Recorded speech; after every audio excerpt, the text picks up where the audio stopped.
Привет! Это все еще не Навальный, а Никита Кулаченков, и сегодня у меня для вас история про наше национальное достояние, про «Газпром». Национальное достояние. Пару недель назад произошел скандал. Аналитик инвестиционной дочки Сбербанка выпустил некий критический отчет о «Газпроме» и был сразу же уволен. А потом был уволен и его начальник. А потом главе Сбербанка Грефу пришлось звонить одному из обиженных подрядчиков «Газпрома» и извиняться. Подрядчиком был не Кадыров, как можно предположить, а Геннадий Тимченко, старинный друг и ближайший соратник Владимира Путина. Удивительная история, правда? Такие отчеты – это абсолютно обычная практика работы инвестиционных отделов крупных банков. Они выпускаются регулярно и представляют собой обзоры рынка акций и ценных бумаг. Экспертное мнение, базирующееся на новостях о компании, отчетности, математических моделях и прогнозах. Такие отчеты рассылаются клиентам банка-инвесторам, которые, в свою очередь, могут воспользоваться ими для принятия решений. Какие-то бумаги купить, какие-то продать, ну и так далее. Но именно этот майский отчет привел к крупному скандалу. Люди потеряли работу, тема широко обсуждалась в СМИ. И я уверен, что вам тоже интересно, ну что же такого можно было написать в этом сухом и формальном документе, чтобы это так плачевно закончилось. Сегодня я вам об этом расскажу. Вот передо мной тот самый злосчастный отчет. Давайте разбираться. Для начала поймем, о чем, собственно, этот документ. 43 страницы текста, как мы видим из заголовка, о российском нефтяном и газовом секторе. Из оглавления мы видим, что в отчете две большие части – про «Газпром» и про «Лукойл». Нас интересует та часть, что про «Газпром». Основная мысль отчета сразу в кратком изложении на первой странице. Но до того, как мы с ней ознакомимся, нужно немного контекста. Дела у «Газпрома» не очень и достаточно давно. В 2008 году стоимость компании составляла 367 миллиардов долларов. И, как мы теперь понимаем, это было лучшее время для «Газпрома» за всю его историю. Но тогда считалось, что это только начало. Путин говорил, что впереди только победы, рассказывал про мечты, которые сбываются, и про «Газпром» — наше национальное достояние. Гендиректор «Газпрома» Алексей Миллер утверждал, что к 2016 году компания будет стоить $1 триллион. Будете угадывать, сколько она стоит сейчас? Триллион? Ну, может быть, $500 миллиона? Ну, может, хотя бы как в 2008 году 300 миллиардов? Нет.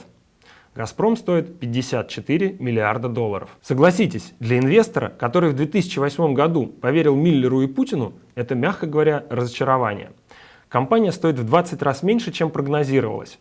А у инвестора меньше прибыли, меньше дивидендов, акции стоят дешевле и мечты упорно не сбываются. Что же пошло не так?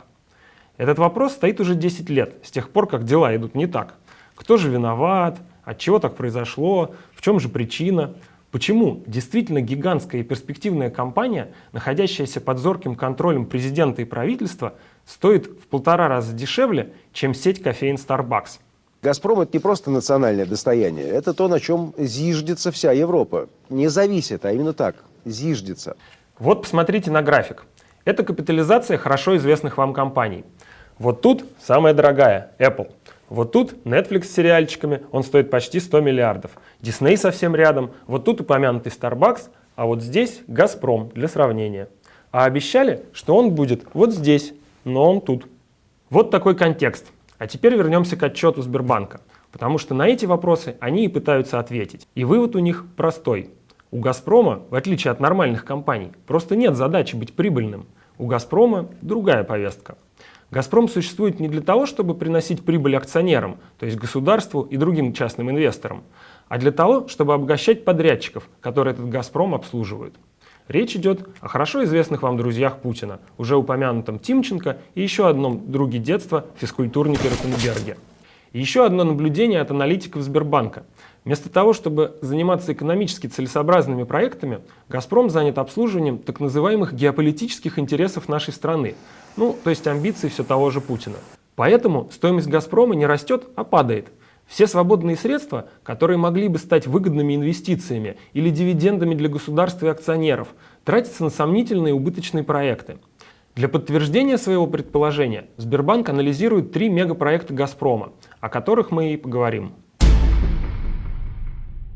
«Силы Сибири» — это трубопровод между Россией и Китаем. Весь этот проект стоит 60 миллиардов долларов или 3,7 триллиона рублей. то есть дороже, чем весь «Газпром». Проект запустили в рамках так называемого разворота на восток в 2014 году. Наше государство тогда решило, что теперь мы будем дружить с китайцами, и подписало 30-летний договор на поставки газа. Проект «Силы Сибири» фактически заменил более дешевый Алтайский путь, который обошелся бы в 10 миллиардов долларов. Подрядчикам, конечно, более выгодно что-то строить за 60, а не за 10. Подряды на строительство основной секции газопровода приблизительно поровну разделены между компаниями «Стройтрансгаз» и «Стройгазмонтаж». Одна принадлежит Геннадию Тимченко, другая – Аркадию Ротенбергу. Обе получили многомиллиардные подряды без конкурса. С проектом есть две большие проблемы. Первое. Проект выгоден исключительно Китаю. Китай сможет диктовать условия, поскольку у него есть альтернативные поставщики. А для «Силы Сибири» Китай является единственным возможным покупателем. И в случае, если Китай откажется забирать газ по предложенной цене, то девать его будет особо некуда. Поэтому придется снижать цену и уговаривать китайцев все же его купить. Второе. Аналитики Сбербанка сделали математическую модель и рассчитали, что проект может окупиться только при ценах на нефть более $110. Такой цены, во-первых, нет с 2014 года. А во-вторых, при такой цене Китаю будет выгоднее снизить объемы по «Силе Сибири» и покупать газ из Центральной Азии или сжиженный природный газ, который привозят на специальных судах. Сбербанк пишет, что чистая приведенная стоимость проекта «Сила Сибири» отрицательная и составляет 11 миллиардов долларов. Уверен, многие зрители канала и так прекрасно знают, что такое чистая приведенная стоимость, но на всякий случай перефразирую. Даже если учесть все потенциальные будущие платежи, которые получит «Газпром» за поставки по «Силе Сибири», этот трубопровод все равно было бы выгоднее просто не строить, вообще ничего не делать. Это было бы выгоднее на 11 миллиардов долларов. Следующая мегастройка, которую анализирует Сбербанк – «Северный поток-2». Это проект по расширению существующего газопровода в Германию. Одной из важных причин строительства является геополитика. Газопровод позволит перекачивать больше газа в обход Украины. Проект оценивается в 17 миллиардов долларов, из которых треть затрат пойдет на стройку на российской территории. И месяц назад одним из подрядчиков был без конкурса выбран «Стройтранснефтегаз». Компания минимум наполовину принадлежит Геннадию Тимченко. Примечательно, что «Газпром» пытался скрыть подрядчика и замазал реквизиты в электронных документах. Вот только сделали они это так неумело, что журналисты обвели замазанный текст, скопировали его в другой документ и все тут же выяснили. Не переживайте, Ротенберга тоже не обидели. Его «Стройгазмонтаж» строит для «Северного потока» отправную компрессорную станцию.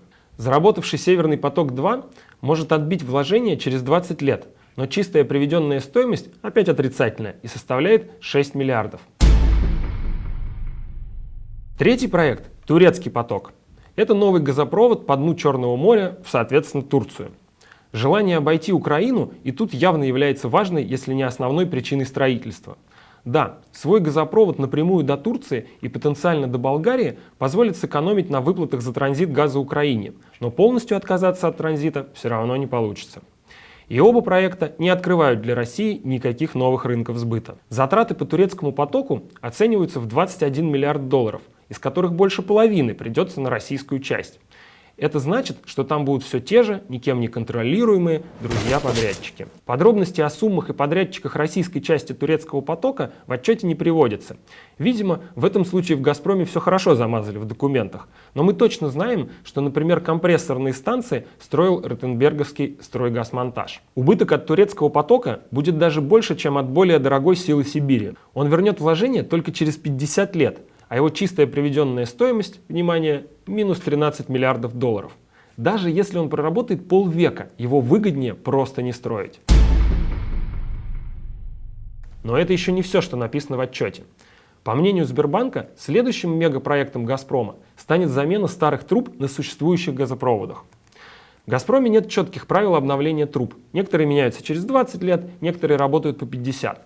Менеджмент решает, когда менять трубы. Сейчас «Газпром» тратит на эти цели около 4,5 миллиардов долларов в год. Но после завершения строительства «Силы Сибири», «Турецкого потока» и «Северного потока-2» «Газпром» сможет тратить на эти цели по 15-20 миллиардов долларов в год в следующие 15 лет.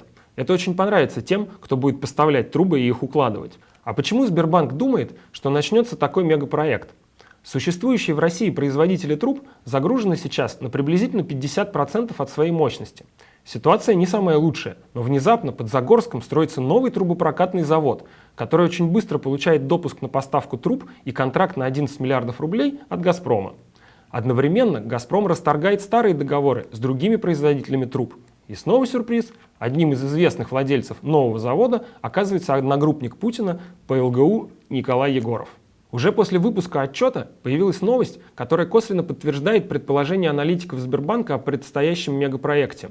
«Газпром» и Загорский трубный завод подписали программу научно-технического сотрудничества на 2018-2023 годы. Завод будет поставлять все больше разных труб, а «Газпром» при помощи своих старых подрядчиков будет их укладывать. Очевидно, что этот мегапроект вообще не принесет «Газпрому» никаких доходов. В этом случае доходы предусмотрены только у поставщиков и подрядчиков. То, что написали аналитики Сбербанка, не является каким-то откровением. Все это и так давно понятно и высказывалось ранее. Скандал тут в том, что впервые подобное мнение было опубликовано в отчете Российского государственного Сбербанка. На протяжении 2 десятилетий Путин выстраивает такую систему, чтобы можно было легко и в тишине проворачивать любые схемы. За это время «Газпром», государственная компания, которая зарабатывает деньги на природных ресурсах, превратилась фактически в его личное карманное предприятие. Предприятие, которое обслуживает не нас с вами и даже не акционеров, а просто тех, кого хочется Путину. Не надо думать, что это управленческая ошибка или просчет. Нет. «Газпром» специально придуман и организован для работы таким образом. Мы сегодня говорили о людях, о Путине, Миллере, извиняющемся Грефе, кстати, тоже. 30 лет назад, в 90-е, эти люди сидели в одних кабинетах питерской мэрии. К ним приходили тогда еще никому неизвестные Тимченко и Ротенберги. Николай Егоров с новым трубным заводом тоже оттуда. Они вместе учились с Путиным, в аспирантуре у него был Медведев, совместный бизнес он имел с виолончелистом-миллиардером Ралдугиным. Вообще нет случайных людей, понимаете?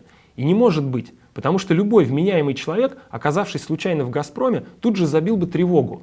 Вся эта схема шита белыми нитками и могла бы стать сюжетом какого-нибудь сериала про мафию. Но, к сожалению, это наша с вами ежедневная реальность. Но даже тут разрешите мне немного оптимизма, который, кстати, разделяют уволенные авторы скандального отчета. Если в «Газпроме» сменится менеджмент, грубо говоря, если выгнать оттуда все это путинское жулье, если сменится концепция и компания перестанет вливать деньги в никому не нужные убыточные проекты, то все быстро встанет на свои места. Триллион, конечно, не будет, но в 4 раза дороже «Газпром» стоить может. Давайте стараться, чтобы так стало как можно скорее. Спасибо, что смотрите наш канал, подписывайтесь, здесь говорят правду.